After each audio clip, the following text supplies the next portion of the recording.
Seigneur, je suis fatigué, je suis lassé de suivre toutes ces personnes aujourd'hui à l'église. Faut suivre l'un, faut suivre l'autre, l'autre il est malade, l'autre il est à l'hôpital, l'autre il est en prison, mais comment je vais m'en sortir? Toutes ces responsabilités, ils sont blessés, c'est vrai, ils ont des problèmes, ils ont des difficultés. Seigneur, oh là là là là là là là là tu te calmes un peu, là, c'est pas comme ça qu'on prie. T'arrêtes pas de te plaindre dans tes prières. Je crois pas que le Seigneur, il aime ta prière, Saïd. Hein. Mais toi, t'as entendu ce que j'ai dit là, Fatima? Tu parles à moi ou tu parles au Seigneur? Mais je m'en parle aux deux de toute manière. Moi, je suis fatigué, je sais plus comment faire. J'arrive plus à m'en sortir, moi, avec toutes les responsabilités que j'ai. Tous ceux qui sont malades, tous ceux qui sont blessés dans les églises aujourd'hui. Tu sais, Saïd, un bon pasteur, ça ne s'occupe pas seulement des brebis. Hein. Un pasteur, c'est un bon administrateur. Il a une équipe autour de lui. Il met en place une équipe et chaque membre de l'équipe prend soin de l'église, Saïd. Arrête de tout porter. Ça me rappelle ce verset, Fatima, où Jésus lui-même disait que le peuple est sans berger. Et quand je vois toutes les brebis dont je m'occupe, etc., moi, je vois Jésus, il était plein de compassion, il était plein d'amour. Lui, il savait enseigner. Lui, il pouvait tout faire. Le problème, Saïd, c'est que toi, tu crois que tu dois être tout seul pour t'occuper du troupeau. Mais non, tu dois t'entourer, Saïd. Et tu sais, moi, je t'encourage vraiment à lire différents textes dans l'Ancien Testament. Le psaume 23, Zacharie, chapitre 11 et 13, Ézéchiel 34, par exemple. Et là, tu vas comprendre que le berger, c'est un leader, mais c'est pas seulement un leader qui travaille tout seul. Tu veux me dire qu'il y a plusieurs catégories ? Il y a plusieurs catégories. Oui, je sais qu'il y a le don pastoral, par exemple, ça c'est particulier. Il y a aussi le don de leadership, il y a le don d'administration. Toutes ces catégories-là, moi je suis incapable de les faire. Moi je sais juste prendre soin des gens, ceux qui sont blessés. Et comment je vais m'en sortir, moi, Fatima? Tu sais, Saïd, c'est vraiment important d'être un bon administrateur parce que le bon administrateur, c'est celui qui met en place la bonne équipe. Et pour mettre en place la bonne équipe, il faut prier, il faut demander au Seigneur qu'il te donne les bonnes personnes.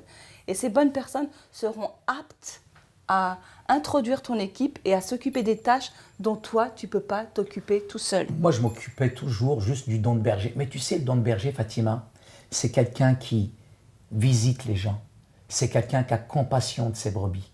Il y a tellement de personnes dans nos églises qui sont troublées, qui sont cassées, qui sont brisées. Ça, c'est l'évangélisation des profondeurs. Et en tant que pasteur, je suis ce berger qui a besoin de prendre soin de mes brebis aujourd'hui. Mais tu peux pas vois, ça, c'est pas donné à tout le monde, Fatima. C'est pas donné ça à tout le monde, ça, ce don-là. Tu peux pas prendre soin de tout le monde, comme je t'ai dit. Toi, tu es le bon administrateur. Tu trouves une équipe que tu mets en place et cette équipe va t'aider. C'est ça que tu comprends pas. C'est ça le leadership. Oui, mais il n'y a pas que ça, il y a aussi le don d'enseignant aussi. Le don d'enseignant, quand même, moi je sais très très bien aussi enseigner quand même. Moi j'enseigne à chaque étude biblique quasiment. Tu arrêtes de croire que c'est toi qui dois prêcher tous les dimanches, parce qu'il n'y a pas que toi dans l'église, il y a aussi d'autres personnes qui sont aptes à prêcher. Moi je ne laisse pas tout le monde prêcher, Fatima, parce qu'il y a quand même parfois, la Bible elle nous dit d'avoir du discernement, parce qu'il y en a qui viennent enseigner mais des hérésies, des fausses doctrines. Et il n'y a parfois pas que des bergers. Au milieu des brebis, il y a qui? Il y a des loups. Des loups qui s'introduisent, je dirais, d'une manière subtile à l'intérieur de l'Église et qui veulent détourner les âmes, qui veulent les ôter de la vérité. Et là, Fatima, nous avons besoin de discernement par rapport à ces loups parce qu'ils sont en costume, cravate, ils ont l'air beaux, etc. Mais ils sont là pour détruire l'Église. Il faut faire très attention à ces loups qui sont mauvais, qui s'introduisent aujourd'hui dans nos églises. Ceux-là, la Bible dit... out, il faut les jeter, il faut les mettre à l'extérieur. Hein. Ça s'appelle le discernement. Oui. Mais tu sais, Saïd, tu as parlé tout à l'heure de l'enseignement. Oui. C'est vrai que c'est important aussi de ne pas laisser l'Église au même niveau. Parce que tu sais, il y en a, franchement, moi, je ne veux pas critiquer. Mais quelquefois, je suis allée dans certaines églises y a personne dans la chambre. Et il y avait toujours le même niveau spirituel.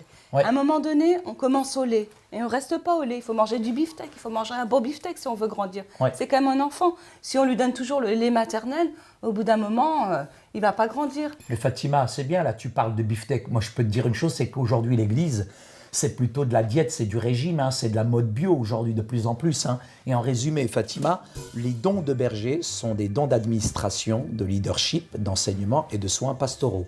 Ces dons ne se trouvent pas uniquement parmi les salariés de l'Église, mais bien des laïcs qui exercent aussi ces dons au bénéfice de leur famille, de leurs entourages et dans un cadre de relations aussi général. Saïd, il existe de faux enseignants, des pasteurs manipulateurs, et des piètres dirigeants qui cherchent à infiltrer l'Église pour miner l'œuvre du Seigneur. Nous devons veiller et prier pour que Dieu nous accorde de bien comprendre la parole de Dieu et nous donne le discernement pour reconnaître facilement ce qui est faux et s'en préserver. Ah, ils sont pas loin, les loups. Il faut faire attention. Il faut qu'on. Moi, tout d'un coup, Fatima, j'ai vraiment envie de dormir. Ok, on y va.